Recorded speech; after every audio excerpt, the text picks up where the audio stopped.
Assalamu alaikum warahmatullahi ta'ala wabarakatuhu. Ni ne naku Sharif Umar Mahadi. Alhamdulillahi, wannan wani bincike ne ko in ce istihara ce wanda idan mutum yana da sihiri da jifa da baki ko matsalar mayu ko abin da ya shafi lalacewar kasuwanci ko taurarinsa sun dusashe ko yana da rariyar jiki da sauransu, za ta kama hayaƙi ko ma ta kama wuta kamar yadda za mu gwada muku a nan. Innama amruhu iza arada shay'an an yaqula lahu kun fayakun. Za ku ga yadda ta wato ainihin hayaƙi ya fita tare da wuta. To hakan yana nufin shi wanda muka yi wannan bincike yana fama da matsalar ta shafi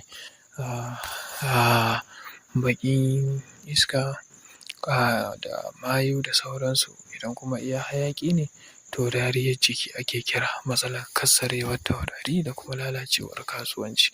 In kuma ya haɗu da wuta da hayaƙi, insha Allahu shi wani babbar manuniya ce na cewa mutum ya dage da addu'a, sannan kuma mu ba su abubuwan da zai yi amfani da shi wajen warware damuwarsa. Bayan mun masa istihara mun bincika masa akan abin da ya shafi na yau da kullum, insha Allahu. Ga duk masu buƙatar ayyukanmu musamman mutanen Kamaru, Togo, Algeria, Mali, Burkina Faso, South Africa, Abu Dhabi, Kwatano da sauran ƙasashe, mutanen Nijar, mutanen Niamey, mutanen Dogon Dutse, mutanen Yamai, mutanen Maraɗi, mutanen abin da ya shafi Zandar, Gidan Rinji, Aje ƙwarya da dai sauransu. Ina mana fatan alkhairi da fatan jihohin da suke cikin Najeriya duka da mutanen al'ummar musulmi na faɗin duniya baki ɗaya duka muna muku fatan alkhairi. Daga naku Sharif Umar Mahadi.